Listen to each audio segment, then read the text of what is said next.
नमस्कार, देशोन्नतीमध्ये मी ऐश्वर्या शिंदे आपलं स्वागत करते। बघूया प्रदेशच्या आजच्या टॉप 10 बातम्या। शेतकरी आणि नागरिकांसाठी आनंद वार्ता असून कधी येणार म्हणून ज्याची अतिशय आतुरतेने वाट पाहिली जात होती तो मान्सून अखेर केरळमध्ये गुरुवारी म्हणजे आज एक दिवस आधीच दाखल झालाय।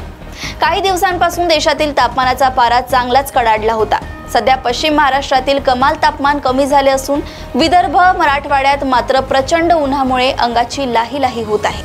सध्या गेल्या 24 तासांपासून केरळमध्ये मान्सूनचा पाऊस जोरदार सुरू आहे।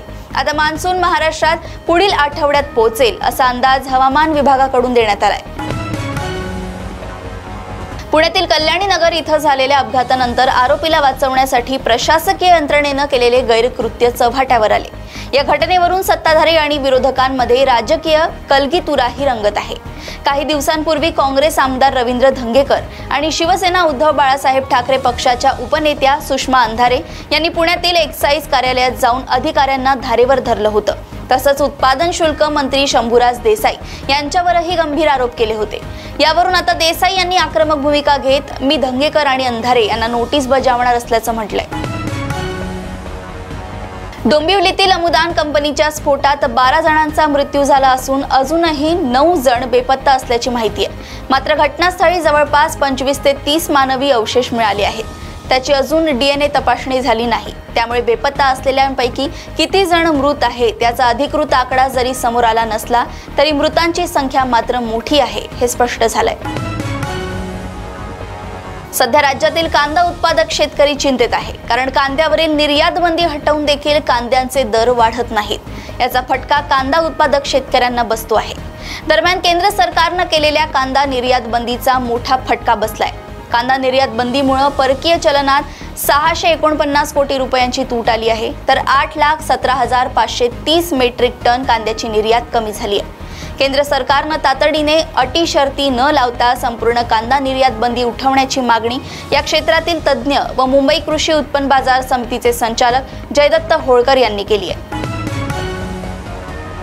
शालेय शिक्षणात मनुस्मृतीतील श्लोकांचा अवलंब करण्याला विरोध करत राष्ट्रवादी काँग्रेस शरदचंद्र पवार पक्षाचे नेते जितेंद्र आव्हाड चांगलेच आक्रमक झाल्याचं काल पाहायला मिळालं।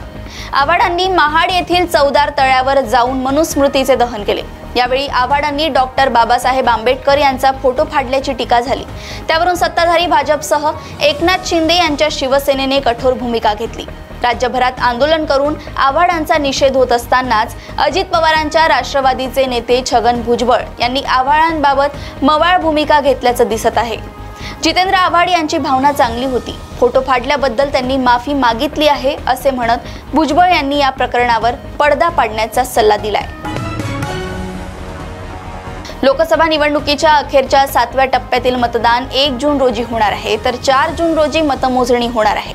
शेवटच्या टप्प्यातील प्रचाराला चांगलाच वेग आल्याचे पाहायला मिळतंय। यातच पंतप्रधान नरेंद्र मोदी यांनी महात्मा गांधी यांच्याविषयी केलेल्या एका विधानावरून आता विरोधकांकडून टीका केली जात आहे। पंतप्रधान मोदी यांनी महात्मा गांधींबाबत केलेले विधान हे देशाचे दुर्दैव असल्याची टीका काँग्रेसचे ज्येष्ठ नेते आणि राज्याचे माजी मुख्यमंत्री पृथ्वीराज चव्हाण यांनी केली आहे। ठाण्यातील प्रतिष्ठित भागांमध्ये सर्रास ड्रग्ज विक्री होत असल्याचा आरोप दिग्दर्शक आणि मनसे नेते अभिजित पानसे यांनी केलाय। त्याचप्रमाणे यामध्ये त्यांनी ठाण्यातील काही प्रतिष्ठित भागांची नावं देखील घेतली आहे। अभिजित पानसे यांनी त्यांच्या सोशल मीडियावर एक व्हिडिओ शेअर केला आहे, त्यामध्ये त्यांनी याबाबत भाष्य केलंय। पुणे शहरातील कल्याणी नगर पोर्शे कार अपघाताप्रकरणी आधी अल्पवयीन मुलाच्या वडिलांसह आजोबाला अटक करण्यात आली आहे। त्यानंतर ब्लड अहवालात फेरफार केल्याप्रकरणी ससून रुग्णालयातील डॉक्टर अजय तावरेंसह तिघांना पोलिसांनी अटक केली आहे।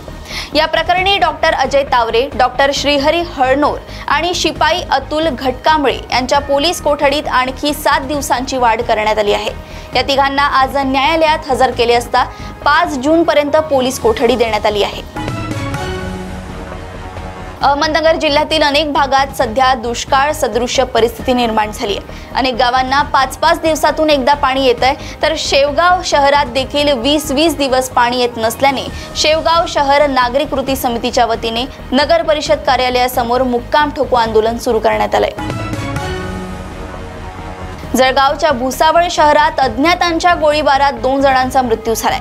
भुसावळ शहरातील माजी नगरसेवक संतोष बारसे यांच्यासोबत इतर तिघे कारमधून जात असताना त्यांच्या कारवर अज्ञातांनी अंधाधुंद गोळीबार केला। यामध्ये माजी नगरसेवक संतोष बारसेंसह आणखी एकाचा मृत्यू झालाय। यावरून ज्येष्ठ नेते एकनाथ खडसे यांनी गंभीर आरोप केलाय। पोलीस आणि गुन्हेगार यांचे संगनमत असल्याने जिल्ह्यात गंभीर गुन्हे घडत आहेत असं त्यांनी म्हटलंय। प्रदेशातील अशाच टॉप 10 बातम्या जाणून घेण्यासाठी बघत रहा देशोन्नती। आणि अजूनही तुम्ही आमच्या चॅनलला लाईक आणि सबस्क्राइब केलं नसेल तर लगेच लाईक आणि सबस्क्राइब करा आणि बघत रहा देशोन्नती। नमस्कार। ठळक घडामोडींसाठी देशोन्नती न्यूज चॅनलला सबस्क्राइब करा आणि बेल आयकॉन प्रेस करा।